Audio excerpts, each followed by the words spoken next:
क्या है यार, क्या कोई अलग है क्या?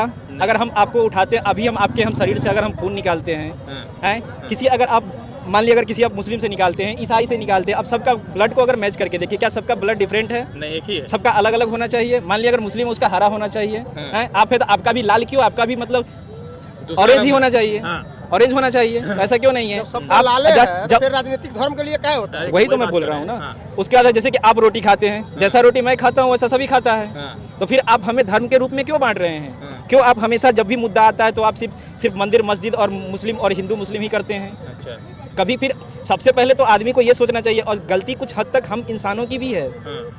जब हम लोग को अपना प्रतिनिधि चुनना होता है तो हम लोग क्या चले जाते हैं, ये मेरे जात का है, ये मेरे धर्म का है, और जाके हम अपना वोट जो है उस समय हम अपने वोट देने के वक्त नहीं सोचते हैं। लेकिन जब हम एक बार अपने प्रतिनिधि को चुन लेते हैं तब हम ये देखते हैं कि अब हमने गलत किया। देश है, देश में हमारा क्या है, लोकतंत्र है, और लोकतंत्र तभी ये जीवित रहेगा जब तक आप अल्टरनेट अगर नहीं रखेंगे, तब तक ये लोकतंत्र, जैसे कि कह सकते हैं ना कि तानाशाह, उसके मन में एक मुद्दा बन गया। सबसे पहले आदमी क्या है, आदमी उसके पास एक बहुत ही अच्छा इशू मिल गया है। सबसे पहला बात मंदिर मस्जिद वाला, हाँ, उसके सबसे पहला एक अच्छा उसके पास ये मिल गया है कि चलिए राम मंदिर हमने बनवा दिया, ठीक है, आपने बनवाया, अच्छी बात है, ये बनना भी चाहिए था और बना भी सबके लिए खुशी की बात है। सुप्रीम कोर्ट से बना तो मोदी सरकार का कोई श्रेय नहीं है? जी नहीं, किसी हम गवर्नमेंट को क्यों श्रेय देंगे? ठीक है, हाँ, आपके अंतर्गत हुआ, अच्छी बात है, सबके लिए अच्छी बात है। पूरे में मोदी जी की सफाया है, झूठा जो है मोदी जो देश को भरमा रहा है, पूरे सफाया है इस बार। कहीं कोई उपाय उनका नहीं, कितना झूठ बोलेंगे वो? 10 करोड़ 20 करोड़ 50 करोड़ 1 करोड़ नहीं देते हैं, तो सिर्फ झूठ बोलते हैं, जुमला बोलते हैं। चाचा और मोदी जी साथ चले थे कि बिहार को विशेष दर्जा मिलेगा, तो कुछ मिला उला नहीं, सब बर्बाद हो गया, कुछ होने वाला नहीं है, है ना, और आगे भी बर्बाद होगा। सिर्फ झूठ बोलते हैं, नौजवानों को धोखा देते हैं सिर्फ, और अमीरों के बनाते हैं, बिजनेस व्यापार को बनाते हैं। आपके पास 2 ऑप्शन है, एक मंदिर है और एक तरफ रोजगार है, किधर जाइए? हम लोग रोजगार की तरफ जाएंगे, पेट मान रहेगा तब न मंदिर में भी जाएंगे। रोजगार के लिए देश से विदेश भटक रहा है, यहाँ जो है सो लोग ठग रहा है रोजगार के नाम पर। एक गाना बज रहा है पूरे देश भर में कि जो राम को लाए हम उनको लाएंगे। राम तो कब आया, कौन नहीं जानता है? राम तो सदियों से है, और लाया है, मोदी आया तो राम लाया है कि मोदी को राम लाया? जीवन के लिए नौकरी सबसे ज्यादा जरूरी है कि नहीं? नौकरी सबसे ज्यादा जरूरी है। पेट में भात रहेगा तभी तो राम राम होगा, हॉस्पिटल रहेगा तभी तो इलाज होगा। अच्छा, अभी आप की बात करते हैं, दोनों व्यक्ति है तो एक ही है। अगर मान लिया, अगर हम एक कॉमन एग्जांपल के तौर पर हमारा आप समझा रहे हैं, अगर मान लिए एक हमारी ही में से माँ, हम अपनी माँ के ऊपर ही ले लेते हैं, चलिए मेरी माँ है, जब वो अपने बाल्य अवस्था में रही होगी तो वो किसी न किसी की बेटी रही होगी ना। मान लीजिए जब मेरी माँ की शादी हुई मेरे पिता से तो किसी की पत्नी हो गई होगी, उसके बाद मेरे दादा की वो बहू हो गई होगी, जब फिर मेरा जन्म हुआ होगा तो वो मेरी माँ हो गई, उसके बाद होगा जब मेरा जनरेशन आएगा तो उसका फिर रिश्ता बदल जाएगा, दादा हो जाए, दादी हो जाएंगे। हाँ, मतलब हर रिश्ता बदला, लेकिन वो व्यक्ति तो एक ही है ना। अच्छा, पर्सन तो वो एक ही है। ठीक उसी प्रकार हमारा जो राम है, रहीम है, ईसा है, मसीह है, सब तो क्या है, एक ही है ना। बस अर्थ यही है कि नाम हम डिफरेंट से अलग मानते हैं। अगर ऐसा होता तो हमारे पास सूरज भी 2 जगह खुलता, सूरज भी अलग अलग खिलता, चांद भी अलग अलग होता, फिर सूरज और चांद एक क्यों है? तो जो परिवार, जो लोग बांटते हैं उनको क्या है? उनको ये नसीहत मिलना चाहिए कि हम लोग को ना बांटे। वो हम लोग को भड़का रहा है, सबसे मूर्ख तो हम हैं कि हम इस भड़कावे में आते हैं। नौकरी की मंदिर हो, किसी भी व्यक्ति के लिए सबसे पहला जीवन को निर्वाह करने के लिए उसे कोई ना कोई रोजगार चाहिए। अच्छा, ठीक है, सबसे पहला मंदिर है, मंदिर तो वो आस्था का चीज है, उसे आप आस्था, क्या किसके मन में भगवान नहीं बसते हैं? सबसे पहला बताइए। सबके मन में बस रहे हैं। अब भगवान क्या है? अब आप जिसे मान लेंगे, ठीक है, आप धर्म में जो बांट रहे हैं, आप जातिगत बांट रहे हैं, इसमें क्या है यार, क्या कोई अलग है क्या? अगर हम आपको उठाते हैं, अभी हम शरीर से अगर हम खून निकालते हैं किसी, अगर आप मान लिया अगर किसी आप मुस्लिम से निकालते हैं, ईसाई से निकालते हैं, अब सबका ब्लड को अगर मैच करके देखिए, क्या सबका ब्लड डिफरेंट है? नहीं, एक ही है। सबका अलग अलग होना चाहिए। मान लिया अगर मुस्लिम है उसका हरा होना चाहिए, आप है तो आपका भी लाल क्यों? आपका भी मतलब ऑरेंज ही होना चाहिए, ऑरेंज होना चाहिए। ऐसा क्यों नहीं है? आप फिर राजनीतिक धर्म के लिए क्या होता है? वही तो मैं बोल रहा हूँ ना। उसके बाद जैसे कि आप रोटी खाते हैं, जैसा रोटी मैं खाता हूँ वैसा सभी खाता है, तो फिर आप हमें धर्म के रूप में क्यों बांट रहे हैं? क्यों आप हमेशा जब भी मुद्दा आता है तो आप सिर्फ मंदिर मस्जिद और मुस्लिम और हिंदू मुस्लिम ही करते हैं? कभी फिर सबसे पहले तो आदमी को ये सोचना चाहिए, और गलती कुछ हद तक हम इंसानों की भी है। जब हम लोग को अपना प्रतिनिधि चुनना होता है तो हम लोग क्या चले जाते हैं, ये मेरे जात का है, ये मेरे धर्म का है, और जाके हम अपना वोट जो है उस समय हम अपने वोट देने के वक्त नहीं सोचते हैं। लेकिन जब हम एक बार अपने प्रतिनिधि को चुन लेते हैं तब हम ये देखते हैं कि अब हमने गलत किया। लेकिन अब व्यक्ति को भी हमें ये सोचना चाहिए कि हम जब अपना वोटिंग कर रहे हैं तो हमें ये अपने अंतरात्मा की आवाज़ सुननी चाहिए। हमें किसी के कहने पे नहीं वोट देना चाहिए। चाहे आप ही हम क्यों कहेंगे कि आप इसे वोट दीजिए या आप हमें वोट दीजिए, हम क्यों कहेंगे आप हमें वोट दीजिए। अच्छा एक बात बताइए, सासाराम में राहुल गांधी आए, ठीक है, राहुल गांधी एमफिल किया हुआ है, वो भी हार्वर्ड से एमफिल करके आया, तो तेजस्वी यादव गाड़ी चला रहे थे, तो लोगों ने लिखा कि जब भी जो है सारथी यादव यदुवंशी बनता है तो महाभारत भी जीता गया था और 2024 का भारत भी जीता जाएगा। तो इस पर कैसा विश्वास रखते हैं? क्यों नहीं जीता जा सकता है? अगर हम एकमत हो तो क्यों नहीं जीता जा सकता है? सबसे पहला बात इसमें सोचना होगा वोटर को। अच्छा, अगर वोटर जब तक जागृत नहीं होगा ये संभव नहीं है। आप युवा है, आप क्या सोचते हैं क्या होना चाहिए?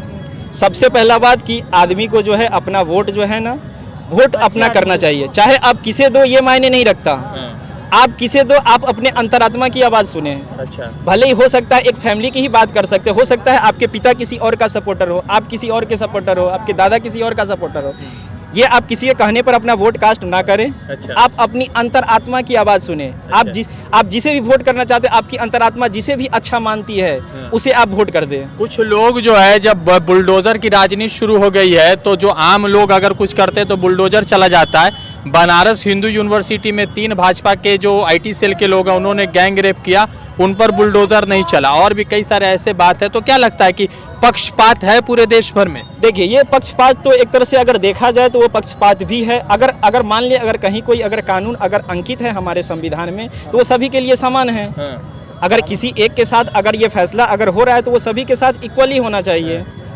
जैसे कि अभी आप एक मुद्दा अभी जस्ट का आप देख रहे होंगे जो हिमाचल का है शायद। अच्छा। हिमाचल का जो मेयर चुनाव का अभी जो मुद्दा चल रहा है चंडीगढ़ का, हाँ तो उसी नहीं, हाँ ठीक है, चंडीगढ़ का जो अभी मेयर का चुनाव हो रहा था वहाँ आपने कैसे देखा कि एक आप जैसे कि एक सम्मान्य पद पर बैठे हुए व्यक्ति हैं, शायद उनका नाम अनिल करके कुछ नाम है, अनिल जी उनका नाम है, वो कैसे वो सर्वमान्य पद पर बैठे हुए होते हुए भी जब आपका पोलिंग वोटिंग आपका पास 20 वोट होते हुए भी आप कैसे उसको 8 वोट को अनवैलिड कर रहे हैं। और ये सारा इसका पूरा रिकॉर्डेड वीडियो है। वही कल हमारे जो चंद्रचूड़ जी का जो निर्णय आया था, जो उन्हें शायद डांट फटकार भी लगा गया था सुप्रीम कोर्ट की तरफ से।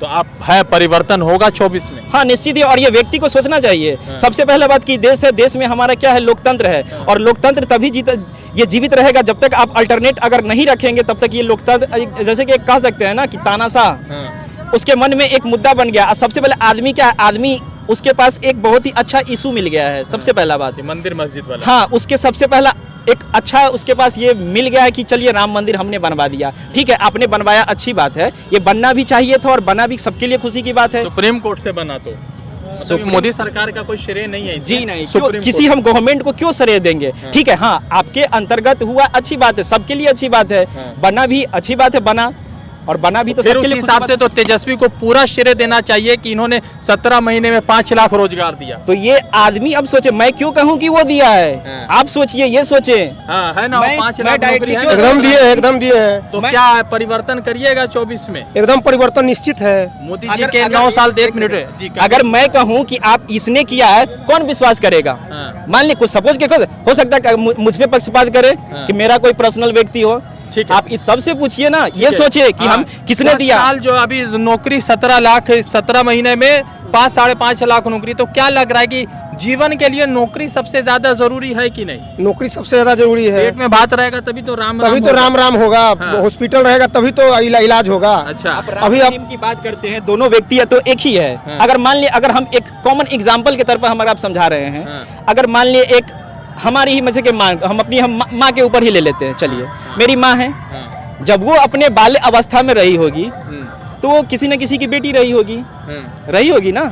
मान लीजिए जब मेरी माँ की शादी हुई मेरे पिता से तो किसी की पत्नी हो गई होगी, उसके बाद मेरे दादा की वो बहू हो गई होगी, जब फिर मेरा जन्म हुआ होगा तो वो मेरी माँ हो गई, उसके बाद होगा जब मेरा जनरेशन आएगा तो उसका फिर रिश्ता बदल जाएगा, दादी हो जाएंगे। हाँ मतलब हर रिश्ता बदला, लेकिन वो व्यक्ति तो एक ही है ना। अच्छा, पर्सन तो वो एक ही है। ठीक उसी प्रकार हमारा जो राम है, रहीम है, ईसा है, मसीह है, सब तो क्या है, एक ही है ना। बस अर्थ यही है कि नाम हम डिफरेंट से अलग मानते हैं। अगर ऐसा होता तो हमारे पास सूरज भी 2 जगह खुलता, सूरज भी अलग अलग खिलता, चांद भी अलग अलग होता, फिर सूरज और चांद एक क्यों है? तो जो परिवार जो लोग बांटते हैं उनको क्या है? उनको ये नसीहत मिलना चाहिए कि हम लोग को ना बांटे। वो हम लोग को भड़का रहा, सबसे मूर्ख तो हम हैं कि हम इस भड़कावे में आते हैं।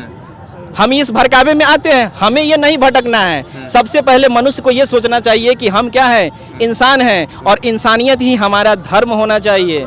ठीक है। तो आप लोग भाई कलम उलम टांगे में, चाचा क्या है 2024 में कुछ परिवर्तन है या मोदी जी? पूरे परिवर्तन है, पूरे में मोदी जी की सफाया है। झूठा जो है मोदी जो देश को भरमा रहा है, पूरे सफाया है इस बार। अच्छा। कहीं कोई उपाय उनका नहीं। कितना झूठ बोलेंगे वो? अच्छा। 10 करोड़ 20 करोड़ 50 करोड़ 1 करोड़ नहीं देते हैं। तो सिर्फ झूठ बोलते हैं, जुमला बोलते हैं। चाचा और मोदी जी साथ चले थे कि बिहार को विशेष दर्जा मिलेगा, तो कुछ मिला उला? नहीं, सब बर्बाद हो गया, कुछ होने वाला नहीं है, है ना। और आगे भी बर्बाद होगा। सिर्फ झूठ बोलते हैं, नौजवानों को धोखा देते हैं सिर्फ, और अमीरों को बनाते हैं, बिजनेस व्यापार को बनाते हैं। आपके पास दो ऑप्शन है, एक मंदिर है और एक तरफ रोजगार है, किधर जाइएगा? हम लोग रोजगार की तरफ जाएंगे। पेट मान रहेगा तब न मंदिर में भी जाएंगे। रोजगार के लिए देश विदेश भटक रहा है, यहाँ जो है सो लोग ठग रहा है रोजगार के नाम पर। एक गाना बज रहा है पूरे देश भर में कि जो राम को लाए हम उनको लाएंगे। राम तो कब आया, कौन नहीं जानता है? राम तो सदियों से है। और लाया है मोदी, आया तो राम लाया है कि मोदी को राम लाया है? मोदी को राम लाया है। अच्छा। नहीं, और उसको कहता है भगवान, भगवान सब दिन से, राम सब दिन से है। क्या राम जन्म लिया उससे पहले भगवान नहीं था? राम जन्म लेने के बाद भगवान हुआ? पहले से ही भगवान, पहले से ही भगवान है। ये गाना काहे बजा रही है? ये गाना जैसे जुमलाबाज बजा रहे हैं, ठग रहे हैं लोगों को। गाना निकालने वाले तो पैसा कमा रहे हैं ना। तो ये बताइए कि सारा चोरी बेईमानी का इल्जाम लालू प्रसाद के परिवार पर, राहुल गांधी के परिवार पर क्यों है? नहीं, ये मोदी जो है ना, वो क्या कहते हैं, वॉशिंग पाउडर निर्मा है। अच्छा। समझे ना। उनमें जो जाता है धुला जाता है, इधर जितना है ना सब गंदा हो जाता है। अच्छा। वो अपने खुद गंदा है, खुद झूठा है। अच्छा। जो पुलवामा में इतना शहीद हो, इतना फौजी को मरवा दिया, गोली मरवा के खत्म करवा दिया। अच्छा। समझे ना। और झूठ मूठ को इस देश से उस देश से लड़वाता है। अमित शाह के बेटा को बीसीसीआई का अध्यक्ष बनाया गया, उसको कैसे देख रहे वो हैं? भी तो परिवारवाद है, कहता लोग परिवारवाद। वो क्यों बनाया उसको? वो तो परिवारवाद है। अच्छा। वो कौन बड़का लीडर है? अमित शाह के बेटा, जिसको बना दिया। क्या बोल रहे भाई? जैसे कि अभी आपने ये बात किया है अमित शाह के बारे में, सबसे पहला वो तो है एशिया लेवल का, वो सबसे क्रिकेट का अध्यक्ष है, चेयरमैन भी है। हाँ, वही अध्यक्ष उसी को कहा जाता है। वो एशिया लेवल का क्रिकेट अध्यक्ष है। ठीक है। अगर उससे पूछा जाए क्या उसे कभी बल्ला भी पकड़ा होगा? वो तो कांग्रेचुलेशन नहीं बोल पा रहा है। वो बोलने की बात तो मान लिया, वो अलग बात है। कम से कम आप जिस फील्ड में अगर जिसे दे रहे हो, कम से कम उसका तो उसे नॉलेज होना चाहिए। एमबीबीएस डॉक्टर बन गया मगर डिग्री का पता नहीं है, तो फिर अभी आप जैसे कि आपने बिहार में बहुत सारा ऐसा डॉक्टर घूम रहा है जो डिग्री विग्री नहीं है मगर डॉक्टर है। तो इस सब पे जो है थोड़ा गवर्नमेंट को भी थोड़ा फोकस करना चाहिए। ठीक है। जैसे कि एक भाई, अभी आपने इसे क्वेश्चन किया था शायद, क्या जी अभी आपने क्वेश्चन किया शायद बिहार को विशेष राज्य का दर्जा, विशेष राज्य का दर्जा जैसे कि अभी चल रहा है। ठीक है, अभी मैं आपको बता रहा हूँ। जैसे कि मान लिया कि नीतीश कुमार 2005 में फर्स्ट टाइम सीएम बने थे। ठीक है। माना कि 5 से लेके 9 तक वो, मतलब मान लीजिए जैसे कि आप कह रहे हैं कि डबल इंजन की सरकार है, मान लीजिए 5 से 9 तक वो डबल इंजन में ना थे। ठीक है। लेकिन 9 में तो आप 9 से 5 चल रहे हैं, ठीक है, नहीं वो कंटिन्यू वहाँ थे। 14 तक आप समझे कि चलिए आप सिंगल गवर्नमेंट थे। ठीक है ना। 14 से तो फिर आप कंटिन्यू थे, माना कि उसमें बीच में लगभग 20 मंथ्स आप आरजेडी के साथ थे। उसके बाद भी थे। तो इस दौरान आपने क्यों नहीं मांग किया? अब तो ले लेना चाहिए। तब तो विशेष राज्य का दर्जा तो अब तुमको आसानी से मिल जाना चाहिए, ले लेना चाहिए। पहले मांग कर रहे थे, अब तो केंद्र सरकार के साथ में ही है। अच्छा, एक और आखिरी सवाल पूछेंगे, बिहार में मोदी चलेगा कि लालू? लालू चलेगा, लालू कैसे चलेगा? लालू यादव जिंदाबाद, यादव जिंदाबाद। बिहार में मोदी की लालू? लालू तेजस्वी भैया, लालू तेजस्वी भैया। लालू चलता है कि लालू बोल रहे हैं। ठीक है। तो द इंडियन खबर, सच आपके सामने।